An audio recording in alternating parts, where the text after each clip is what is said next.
On this inaugural day of our first ever Ignite program, our second speaker will be Tim Tran. And Tim did provide me with a little bit of a bio. I've taken some liberties with it. I'll let you know. Tim is a husband, father, fellow Rotarian, drug dealer, and commercial real estate advisor. And believe it or not, I did not insert drug dealer. Tim manages to find time for his passion, which is running. And he's been running since middle school, which is 35 years if you're counting. There is no truth that Tim started running as a result from a minor shoplifting incident back in the day. Anyway, regardless of time, location, or weather, whether it's fog, rain, snow, ice, heat, day, night, he runs. He runs when he's traveling. He runs while on vacation. I guess you could say he has a chronic case of the runs. You will frequently see him at Lake Elizabeth, which is his primary stomping ground. Tim says running is an easy sport and it is inexpensive. All he needs is a good pair of running shoes. Tim's on his third pair this year, and lots of sunscreen. So let's give Tim Tran a very warm Fremont Rotary welcome. The title of my run is Run, Tim Tran Run. That came straight from Forrest Gump, where his supporters were cheering him on for run, Forrest, run. So I thought I just kind of steal that from the movie. I got a little heart right here, Rotary logo on the heart, since that's the reason for this presentation. Experiences that I had encounter as a runner. And perhaps you can take this and maybe someday you'll start running as well. And for those of you who are thinking, well, I'm too old, my bones are hurting. I actually have a friend that started running when she turned 65.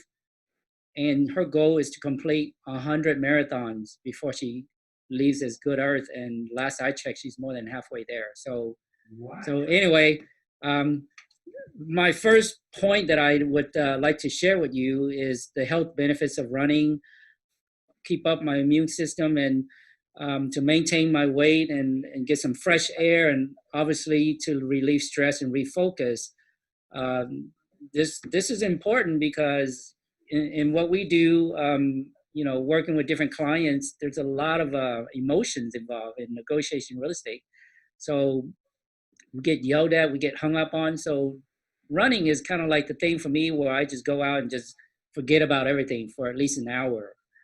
And the other part of running is I've experienced what they call a runner's high a couple times. This is where you run for so long that you enter this state of you're just out there and you're just running. Everybody's different. For me, it's probably about an hour and a half to 2 hours into it before I experience that. And I've only experienced that a couple times, mainly because I don't have time to run 2 hours these days anymore. And at that point, I just get into automatic mode where I just breathe. My body stops sweating because it's on auto cool mode. And all the sweat on my skin turns to salt. So that is a runner's high for me.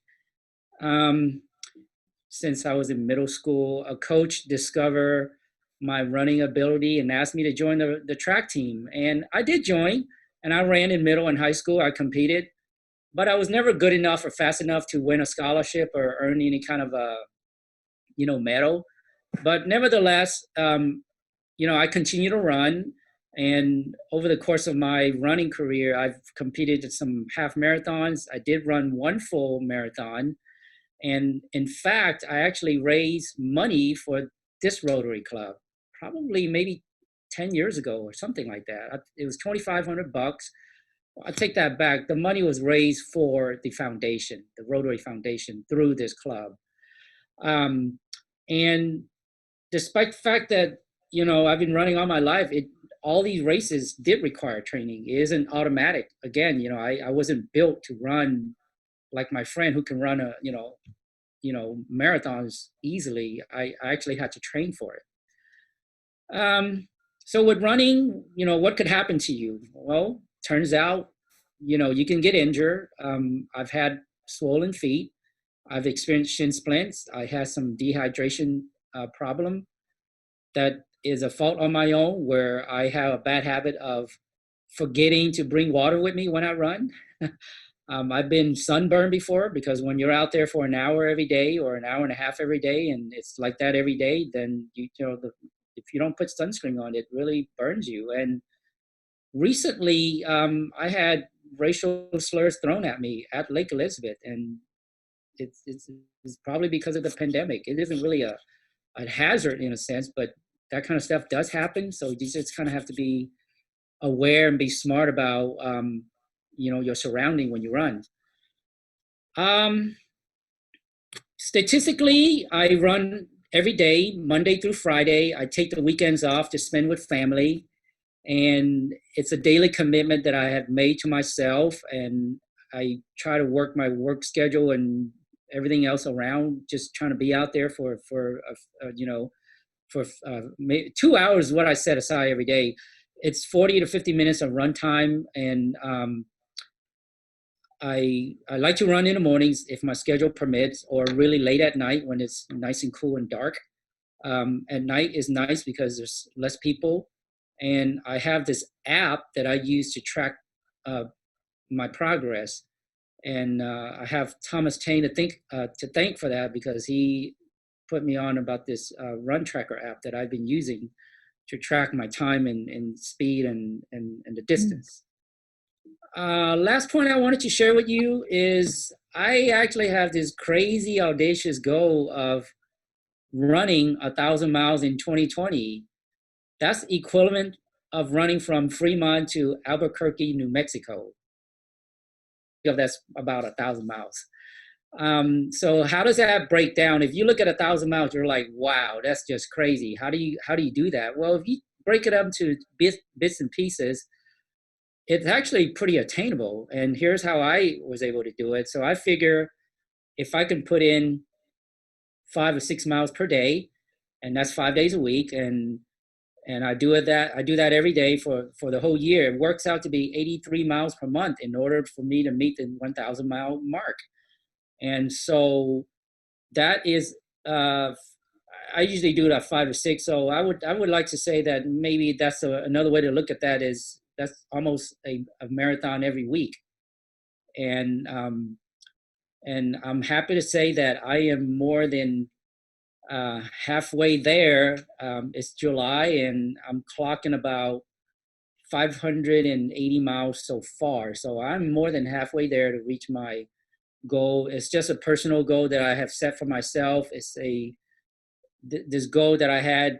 I saw it on the news one day about a group of people that ran 1,000 miles, and I just got inspired by it.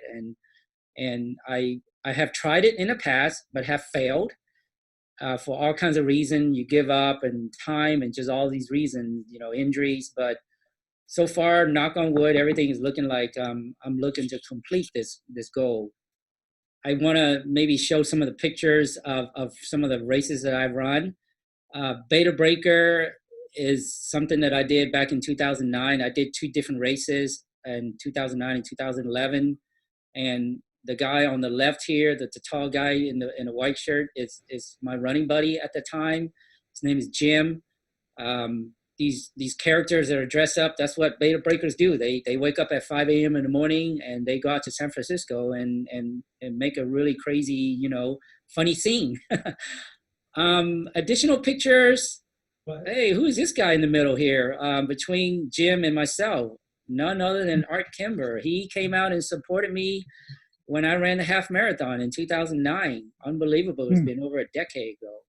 And I ran a couple of half marathons in San Jose.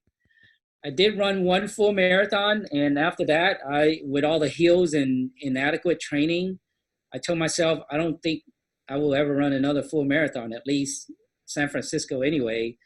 I was unprepared to conquer those hills, even though I finished. It was the only race that I ran where I actually walked a lot. So it was really cool. It was a great experience. Had a chance to run across the Golden Gate Bridge without any traffic, so that was really nice. I ran also the turkey trot one year with my sister. There she is in the middle with her newborn baby Jacob and her husband Patrick, and that was really cool. Uh, so some of the old photos from the archive that I wanted to share with the club, and I appreciate Art for coming out to support many years ago. Going to Lisa Lorenz's point, that was, I guess you read my mind, or somehow you must have figured, if I'm gonna make this crazy goal of running 1,000 miles, what can I do? And for the first 6 months of this year, I was just kind of going about doing my thing and running. And during the first meeting of Dr. Herbert Chu's year, he mentioned that he wanted to build some reserve in the club's account. So I called him up and I said, hey, what if I can complete this 1,000 mile this year, and maybe we can raise some money towards the club. And so we decided that that's a great idea. So I went and created this GoFundMe page, and we set this goal of $3,000, and all proceeds is going to go to the club. And we can do all kinds of really fun stuff with that reserve. GoFundMe is a very popular platform for crowdfunding. They don't charge any platform fee, but they do charge a processing fee. It's basically 2.9% and plus $30 for each transaction. 30 cents. And the link for that, it's gofundme.com//F, and then running for Rotary. So this will go out today, and it's going to go out to social media, and I plan on sending this to friends. And if any members want to contribute to that, it's a pretty easy thing to do, and we can probably get this out to our Google group here after this talk here. So that concludes my talk. If anybody have any questions, I'd be happy to share with you some of my experiences. Now the bar has been set, so I challenge each of you to bring a passion to Rotary, to talk about, for the benefit of the whole club. And for your trouble, John and Tim, you will be receiving a pin that looks just like this one, if you haven't done so already. And everybody who speaks on an Ignite session will also receive a pin. Is that correct, President Herb?